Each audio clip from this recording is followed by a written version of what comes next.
Hello, good morning. Happy New Year. Year of the Snake.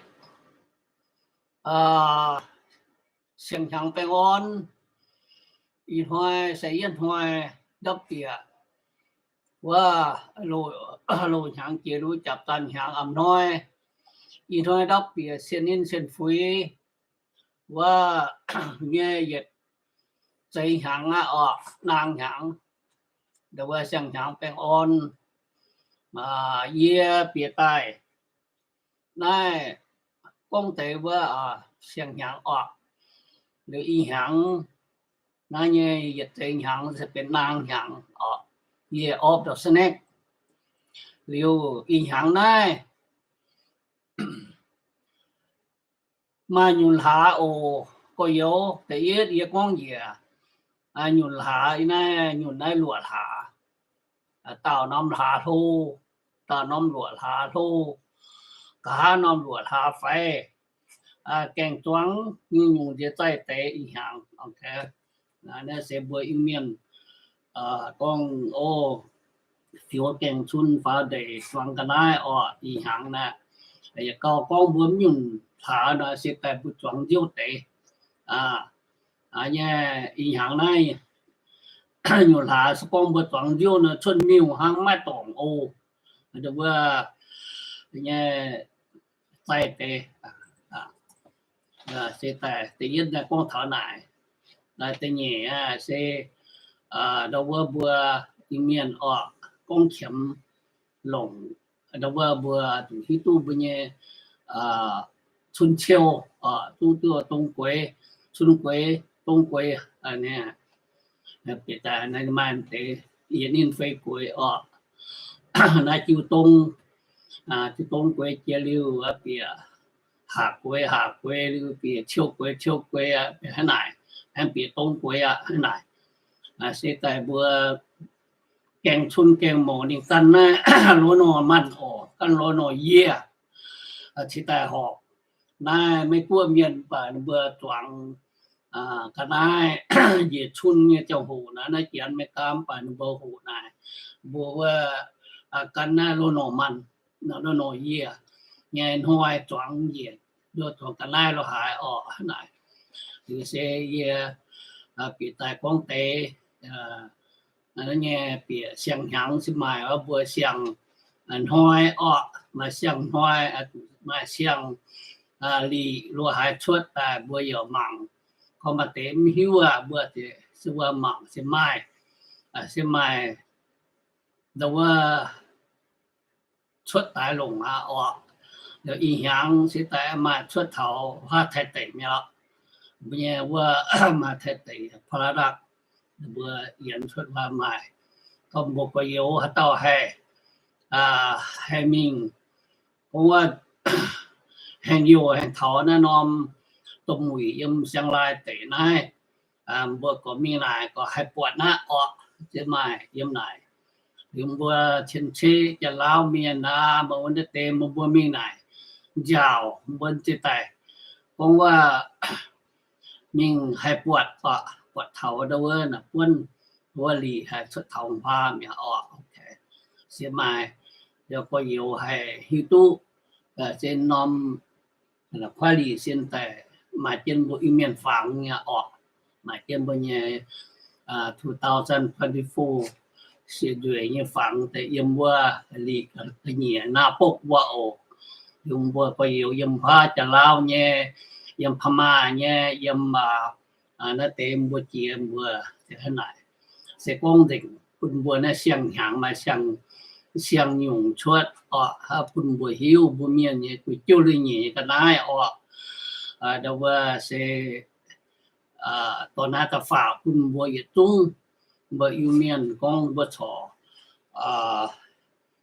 nhà tặng vừa yêu miền như tổng thể hệ tổ đâu vừa hiu tế sẽ tại mai buôn một bữa lồng yếm thạch cua dạng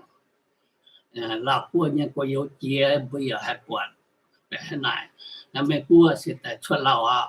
như là mai té nó lọt xuất là bữa miền như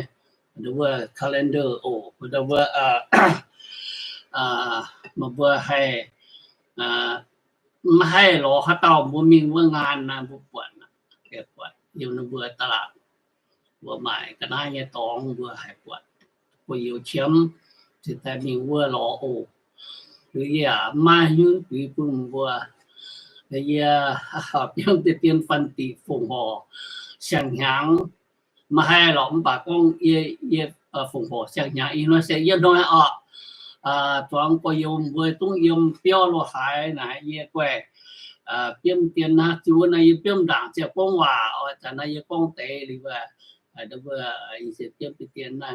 năng năng nghe yết sắc kinh năng ở cái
bữa nay ha ọ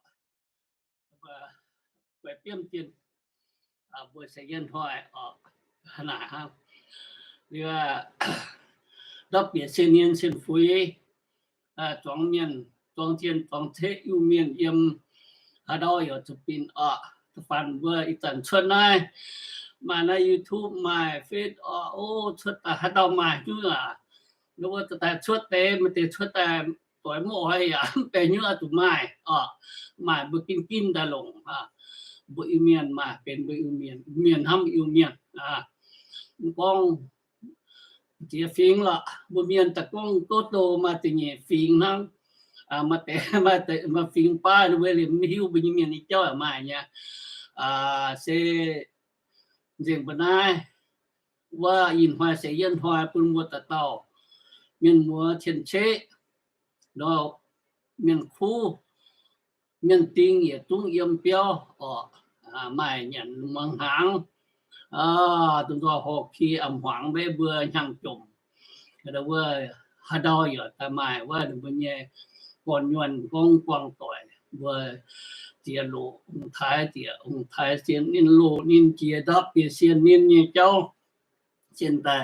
凤凰我第六一团个面个边也标了嘛来来不面也够个是光ว่าโอ้เบื่อเสียน团รู้เสียนเสียงนี่เสียงฟาร์มอย่างจาก้อยที่ได้ชุดมองหลงยานวิจ้าข้างไหนเราเบื่อไม่ว่ามาเตะเสียนแต่เสียนมาเตะเสียนกองhàng trà voi ở chỗนู้นมันตัวนั้นแต่เอียดแต่นี่แต่ฟาร์มหอยบัวเสกองยมจันมาชุดมามีหาดอยมบุญเปียวhàng trà voiเราตัวนู้นแต่มันมีไปขนาดแรงจริงโอ้บัวอย่าตุ้งหาดให้ปวดเอียนนมดูว่าก้อนในสินแต่ดูว่าอย่าตุ้งแปลงอ่อนเนี่ยหรือว่าตัวหน่วยโอ้โหขี้อย่าใช้เย็นทั่วน่ะตัวคุยยมตัวกุยโยสิก็นนหัวไม่มาให้ยุ่งแล้วนะนี่อย่าลิ้วนะถ้าว่าโอ้ยบ่บ่มายุ่งมันป้องตัวนี้มันต้องไปแจงจ่าโลหายนนหัวโทยมตรงเนี่ยแปลงอ่อนเนี่ยโอ้เฮจิลิ้วนี่อย่าตุ้งแต่ขนาดเนี่ยก็ไปขนาดน่ะสิเจียนเนี่ยเนื้อแรงจริงแปลงอ่อนกงชีฟ้าไฉกงฮีฟ้าไฉกงฮีฟ้าไฉ บ่มีสิแต่ของเสียงหยังแป้งอ่อนหุงเห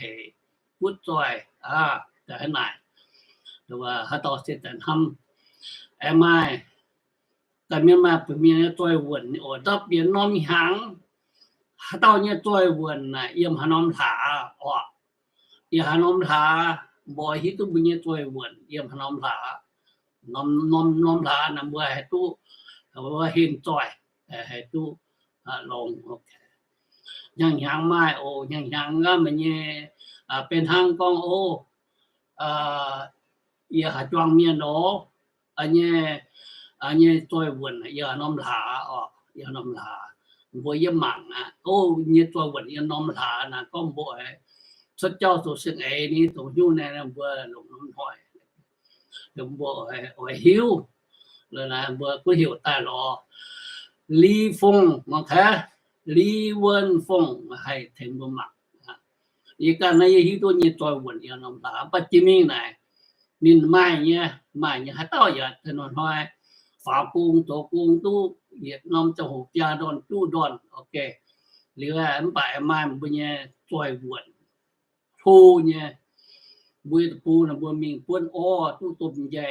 ตู้จูงมาตุ่มใหญ่ตู้ตุ่มอ้อแล้วก็มาจอยบุยจอยวนหรือบุยหล่อมาจอยหอยแล้วอุ่นจุ่มบัวเดี๋ยวบัวโตยกยมแต่บัวกิ้งยังมาวนเนี่ยจุ่มหวังหวายกันอย่างเงี้ยเจ้ามาจอยวนเนี่ยโอเคฮะนายโอ้เดี๋ยวบัวหิวบุกันเนี่ยเจ้าเลยนะบัวมันเจ้ามันต่อมาเป็นต่อไปขนาดบัวหิวบุกันโอ้แรงจริงเสียงหางแป้งอ่อนหูเหพุดจอย